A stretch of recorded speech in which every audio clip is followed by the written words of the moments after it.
We wear shades. Why? Oh, because our future bright, man. Future bright, Shit, our future bright. We don't speak nothing Can't but go success. Ray Charles. Got to see me. Come on, man.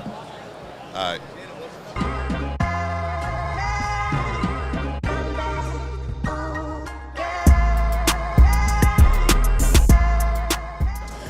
Yo, what it do? It's your boy Brock, and this is the Brockcast, my dogs. I'm here joined with my co-host with the most, Mr. Petty Pat. Talk to him. Yo, what's good? This your boy Petty Pat. I'm a little under the weather, y'all, so bear with me. Yeah, my man, sick, dog. He talking about he just getting sick. I'm like, bro, you just getting sick? We've been handshaking and shit all week, bro. Oh, my bad, bro. Man, today we joined with a guest, man, one of the swaggiest guests we done had on the show. Something like Mr. Vic, man. Talk to the people, my G. Talk to the people. What's going on? Vic Enwere here, sports marketing professional, agent as well. Yes. Director of sports and entertainment, a savant.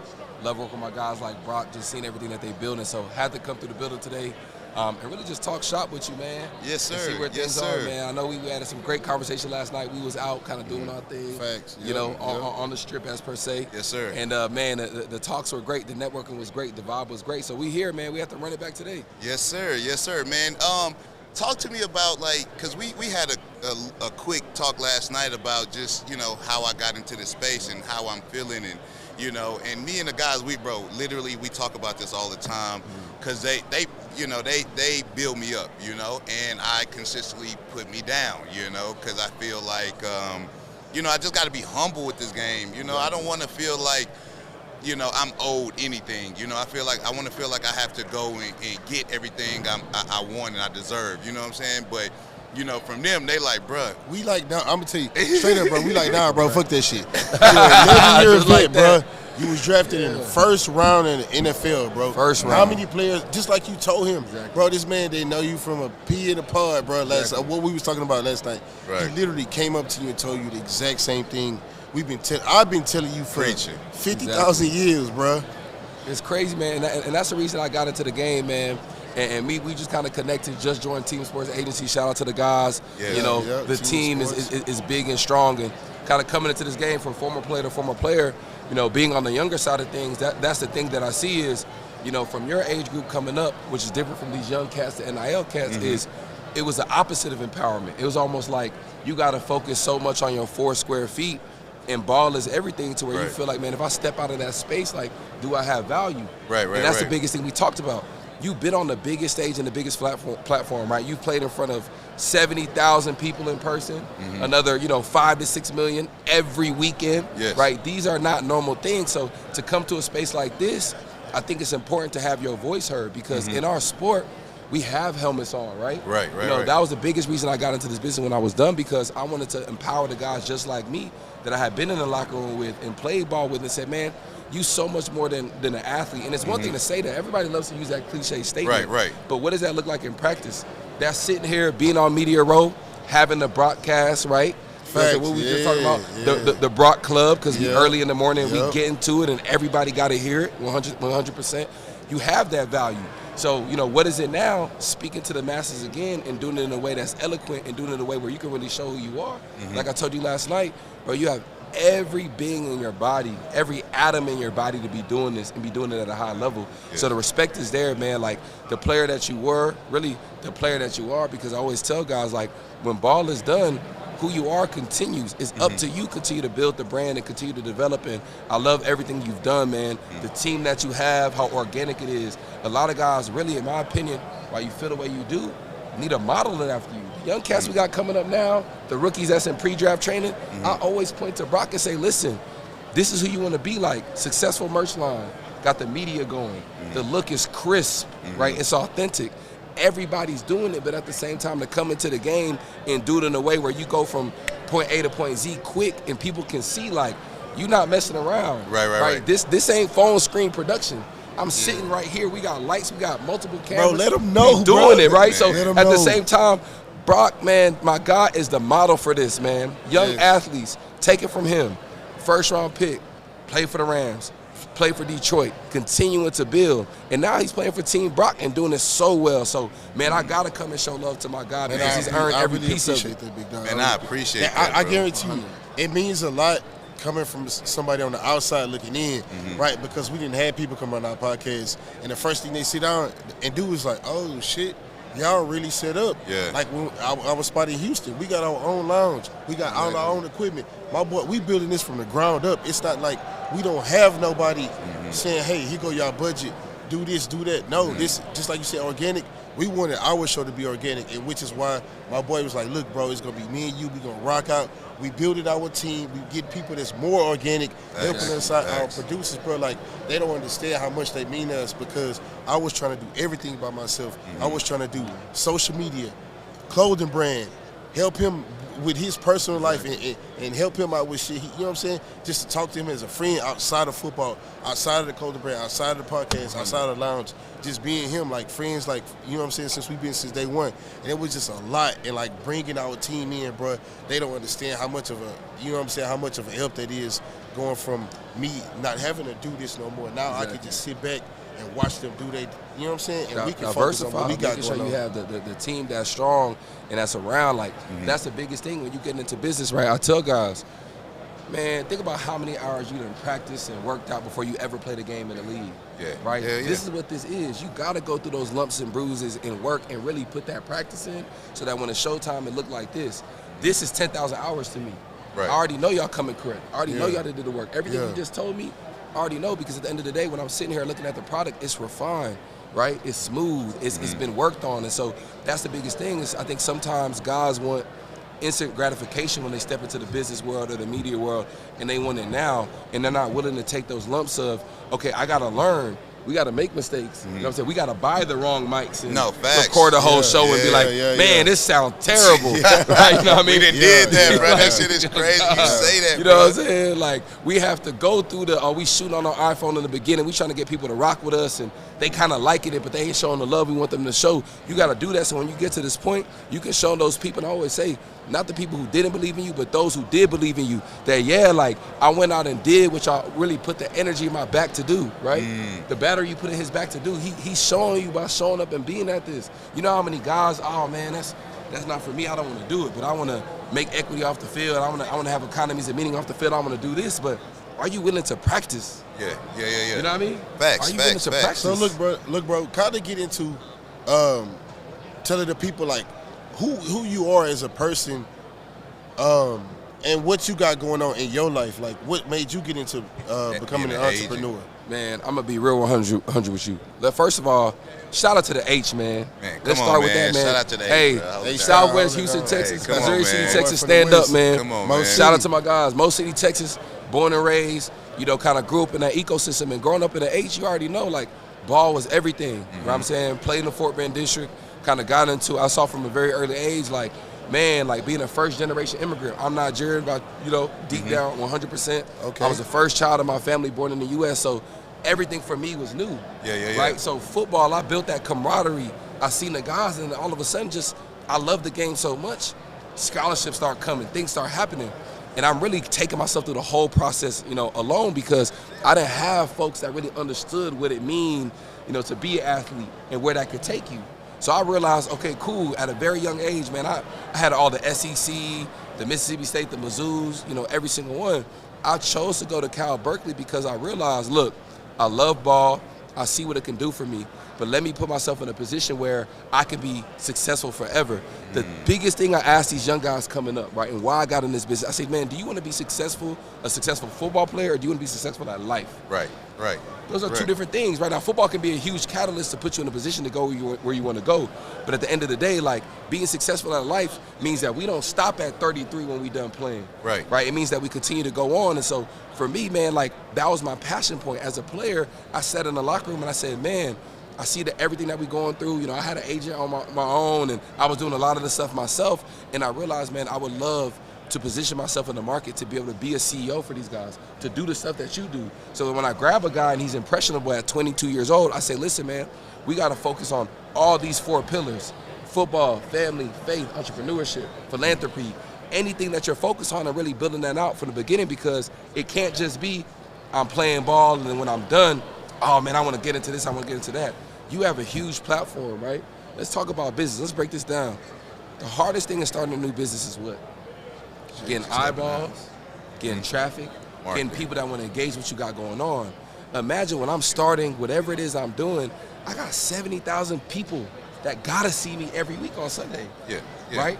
Imagine the platform, and I tell guys, if I can make $1, get one viewer, get one consumer for every person that's sitting in the stands when I'm playing, think about how that exponentially multiplies. It becomes a beautiful thing. So why wait until we done and we're wiser to then start building stuff? Make your mistakes early. Start that company when you 23. I'm gonna be honest with you, because he wanted me to start that shit early, bro. A long time ago. But bro. me, I took this approach, bro. Because I was a first round pick. I was making it. I wanted to make a name for myself before I did that, bro. Because like I feel like there's a lot of guys who start that shit and you be like, who? You know what I'm saying?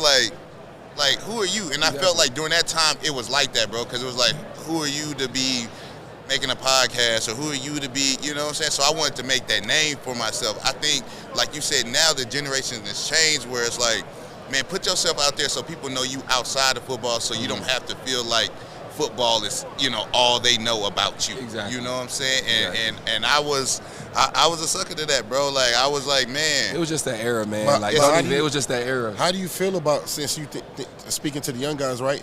Do you feel like that the league, not just the NFL, but NBA, MLB, you don't really have that problem with MLB, but NBA, I would say, and NFL, because those are a lot of guys who you see out in social media. They flashy, they buy jewelry, they buy all these expensive clothes and stuff like that. Do you feel like it's a problem with, that they don't give us enough financial literacy as soon as we get in the league? Man, that's a huge part of it. And just to be honest, the statistics are the statistics, right? And I think the biggest challenge with it is it's not the jewelry, it's not the going to the club. It's the fact that you go from grossing, right, $10 million a year to going to zero instantaneously. That doesn't happen in any other business, right? You got guys who make majority of the revenue and income they'll make in their lives before they hit 30. There's a long life to live after that. So it's not about buying the jewelry and X, Y, Z. Some of that feeds into it. It's like when we look at entertainers and artists and rappers, man, are we listening to Travis Scott if he's not fresh? Right. Are we respecting Kanye and the Virgil Ablohs if they not fresh? So it is investing into yourself, to an extent. I think the biggest challenge with these kids is they're not building economies of meaning. Now, what is that, right? That's putting myself in opportunities where I'm a high revenue generator right now. I got to take some of that capital and I got to put it into things that are going to generate more revenue. But what about when you make bad investments and then now I'm scared to put my money in something else? Like, how do I get the reward out of taking so many risks? Education, right? You got to go into things that have mitigated risk. Tell guys, always start in real estate. Listen, the worst thing with real estate is a bank for you, right? You put your money into the corner, it sits there. If you're lucky, you're going to make some cash flow off that, and then the appreciation is going to go up, because if you look in the last 30, 40 years, revenue per capita, per GDP in the entire nation has gone up every year. So if I would have just parked some money over there in 2011, by now either it's still there or I got it. The problem is that tax designations don't stop. So you go from making $15 million a year to going to zero, right? But your expenses don't change, right? You still got to take care of mom, take care of this living person. outside your means. Exactly. So when I say that, it's like, listen, guys have to be actionable, right? This life is to a degree about risk. You have to find the right risk and put yourself in a position to have sustainability. But doing that plan of I'm just going to try to hold all my acorns and hope is there, you got to have a little bit of that. Right. But the way inflation is working in capitalism, man, yesterday's dollar is not today's dollar. Right. So even if you're holding it, you end up being asked out, because the way the economy works is you have to make sure that your dollars are making sense on top of that. That's just the way capitalism works. So it starts with education, because what happens with young guys is they don't do it for a long time, and then the first time they want to do it, they just jump into something random that has no metrics. Right. And it's like, man, you got to realize it's people out here that don't have the cash flow revenue that you guys are able to make as a first-round pick in your first couple of years that become successful businessmen. So learn, be willing to listen. I know they do all these NFL symposiums and guys come in, and I think the one thing the NFL can do better is don't pack all this stuff up in the front when guys is rookies, they young, they not hearing it. Do it over time. Allow their minds to develop and grow so where they can hear you. And that's one of the biggest challenges is the NFL is trying to do it, but it's also finding the time to do it in a way that makes sense, right? Yes. And personally from your experience, what was it like going through right, that process, getting into the league, do you feel like a lot of the things they put in place were helpful? Do you feel like they were kind of just things that you had to check off a list? Or it was just a bunch of bullshit. Let me go to this meeting so they can leave me alone. Facts. That's how it was, bro. It was a check. It was you checking the box, bro. You checking the box. Hey, they said I had to go here, so I had to go here. Because as a rookie, bro, you got to think you've been at this process since you decided to come out of college. You know what I'm saying? So you come out of college, you working out, you working your ass off, you go to the combine, do the combine, you do your draft visits and all that shit. You do that, you get drafted, you have a little time off, you go straight into off-season workouts into training camp into the season into whatever else they got. So you're expecting these guys to capture all this knowledge, and they learning this process at the same time. Yep. These are rookies. They don't know what the league is like. They used to go to school. Not, I have free time to focus on my financial literacy or, research things I want to do in the future. Now they have time, and guys are Hey, look, y'all heard it from, y'all heard it from Brock yourself. Y'all young cats, I've been telling y'all December, January, before y'all went to training down there at Sports Academy, y'all hearing it from him. Right, this is gonna be the longest year of y'all's life. Y'all gotta lock in. Y'all gotta understand what's going on, but then be patient with yourself. I think that's in the process where I see guys, they get so frustrated because it is a long process, right? And then when they get to that point where there's something that's actually valuable for them, man, I've been at this. But look, Mike, with the symposium, right? Do they have ex-football players in there, or do they have like a financial literacy type of guy? It's a pool. It's a pool. They have lawyers in there. They have financial, people in there talking to you. But do you feel like it should be people, ex-players though? Because now I've been I can relate. If I'm doing something, or if I'm doing something that you've done already, I feel like I can relate to you now versus it's me. just so much packed in that 1 year, bro. Yeah, I'm telling you, I agree with you. If it's overtime, it's constant, it's always on your mind. If they just front loaded in the beginning just for the league to check off a box, let's be real, for the league to check off a box. I don't remember shit that y'all told me in year one. Year two, you on your own. Yeah, facts. Bruh. Year two, you on your own. After that, now what? I don't have nobody in my ear telling me, hey, bro, look, this is what you need to be looking for, or this is some type of investment that can make you money residually over time. This might be something you could look into with your lawyers. So is that something that you do, Vic? We try to, keep it church and state, but at the end of the day, man, I came up in the business of sports, right? So I try to advise guys and really give them that education of, hey, talk to this person, he's an expert. Look, if I can't do it, I know the people that can. I've built a big network. I've just recently joined Brock's agency and kind of bringing that new, fresh innovation to the team because of that, because we see a new need for guys to have the ability to have someone to advise them, right? As a former player, right, I spent 1.5 years in the league, but at the end of the day, guys respect that because when I got done playing in 2018, I immediately got into the business and found success with very little money. Man, I got like 15K signing bonus, like nothing crazy. Right. But at the same time, I was able to stretch that and put myself in a position to go back to school, to get my master's degree in sports business management, to learn so I can put you in front of the right people. The biggest thing I say is it's important for guys to have guys that look like them to give them advice to bounce things off of. But I need football players to get more comfortable talking to non-football people, right? You got to get around people that aren't in your ecosystem because you know everything that your locker mate knows to a degree, right? Y'all can bounce things off of each other, but go meet a Jeff Bezos. Go meet Jeff Bezos' assistant. Go meet this person over here that's built successful business, and make sure you're vetting people, of course, but don't. Football people need less football people sometimes. Sometimes you need to hear different experiences. You need to hear people who have gone through other things, that have been in other spaces, to really teach you and learn something. And that's the biggest thing. Like, I like being around people, man. One of my business partners right now on the marketing side, man, she started companies for Apple, right? I was able to mentor under her and learn, like, what is it like starting a small company? All of these little apps we got in Apple, a lot of those started as small tech projects, right? Some of the software we got that's so integrated, another company started that, and then Apple bought it and integrated it into their platform. So learning about those things, right? Like doing stuff under Subway, Vox, Kroger, some of these large brands, and talking to huge CEOs, like, okay, great. You didn't have this platform that we have as athletes. How did you get here? That's where I've learned the most, because football people are football people. To our core, man, we've all been in the locker room.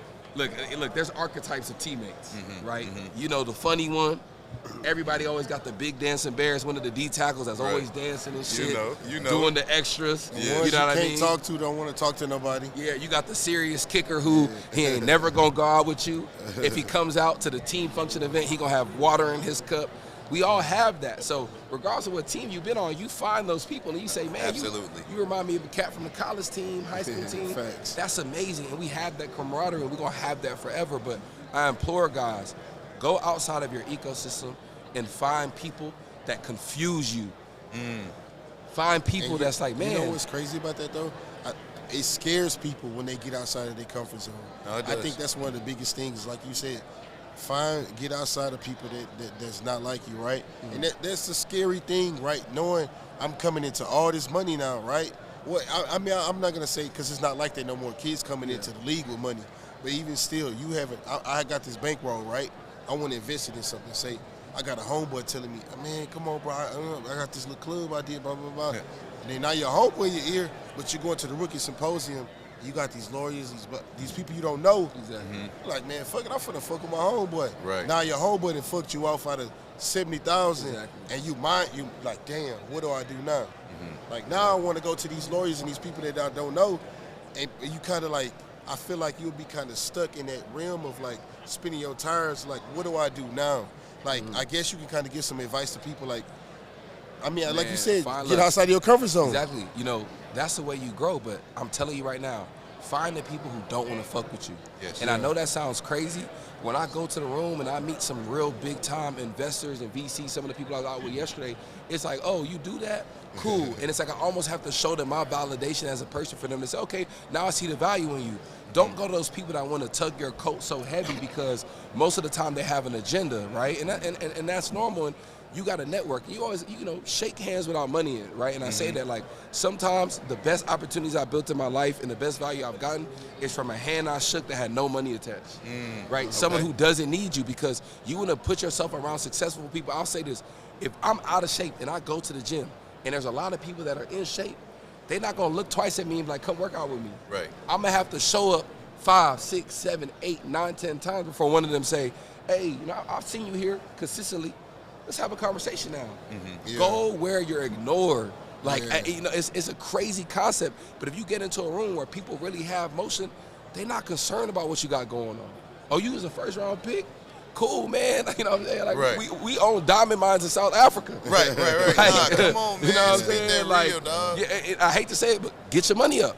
Yes. That's kind of where it is. And so you want to go where knowledge is, right? Like when you go into a library, the books don't read themselves for you. Right. Yeah. Like when you go into the right rooms, the information not just gonna jump out for you, right? Right. You gotta come and you gotta show up and people gotta say your face. You gotta build that facial recognition, and then somebody will finally say, "Hey, man, Brock, I've seen you around here a couple of times. What is it that you do?" Bro, man, I do this. It's crazy because they just had, bro. People have been coming up to us. Hey, man, what y'all gotta. Because last year, me and Mike, the last 2 years, me and Mike with Super Bowl, we were just chilling, like filmed a little bit of footage. He did some stuff for other people. He always been doing stuff for other networks and stuff like that. Now we got our own shit, and guess what? People walking up to us, hey man, who y'all? Like, y'all got a podcast? Like, you know what I'm saying? Now they want his information. Now they want a network. We got a guy say, hey man, look, can I just use your spot? I can get you in contact with any. He's shooting us players' numbers, like, you know what I'm saying, just to be around us and shit like that. He like, bro, I want to help y'all grow. He looked at this man's resume. He didn't even know who he was. He told him. He went over there and did research. Looked him up on the computer quick. He ain't tell us, though. Hey, bro, come here. Right. I go talk to him. He got all my shit pulled up. He say, bro, with this type of resume, y'all can kill the podcast world. Right? This man been in the league 11 years. What, you know what I'm saying? Now. He can get anybody on the show he want to. It's happening. He was happening, trying to downplay Yes, it to me sir. yesterday. I was Yes, not sir. going. Yes, sir. bro. And when you like- walked up to him and said that shit to him, me and Drew, the producer, we was like, bruh, Right. how he It's know been to tell you said that? all week. It's How been he know said to all tell you week. that, bro? I've been all telling right. you that for years. Y'all been speaking into my spirit all week, and I appreciate y'all, man. I appreciate you, Vic, for coming on the show, man, blessing us with a little bit of your time, because I know you can't get that time back, bro. It's precious, and we appreciate you getting on the show. You got any last words for the people, man? Let Hey, people look. know where they can find you at, big dog. Look, yeah, man, you yeah. can find me at Vic Enwere 23, IG, Twitter, all of those, man. I'm super active, and man, you can find me at these big weekends. I'm bopping around. I'm connected. I'm networking, man.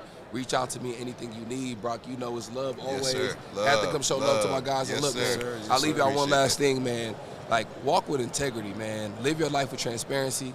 Be honest. And, man, take risk and make mistakes. That's the way you grow. And if you do that, you're going to find success. Yes, sir. Yes, You got any sir. last words, Pat? Guys, don't forget, go shopping at the on Instagram. Brockbrand Clothing on Instagram. Into the My mic. boy M Brockers 90 on Instagram. What's your Instagram again? Vic Enwere 23 on Yes, IG. sir. Come catch me. Yes, sir. And that's Patty Eddie underscore Pat. Pat Yes, on sir. Instagram. And y'all as know, well. if y'all know the motto, y'all rocking with me. It's, man, don't get ready, stay ready. Peace. Yes, sir.